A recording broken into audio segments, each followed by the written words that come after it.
Hi guys, it's Rachel at WTI, and I want to show you this really cool model car that I have here. So this is Legos.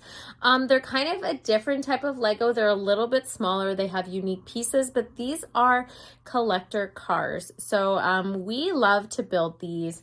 This one here, this collection comes with an actual display case, which is pretty cool. You don't have to buy it separately. It actually comes with it. So as soon as you're done building your car, you're able to display it. I have these all downstairs in the basement, which is beautiful on shelves. And this one here is the Lambo Sina supercar. So this is a really nice color as well. I love that it is like this nice green. It comes with gold rims. I love that it's got so much detail if you see inside the seats and the steering wheel. It's really fun to build because then you notice all the different unique pieces as well.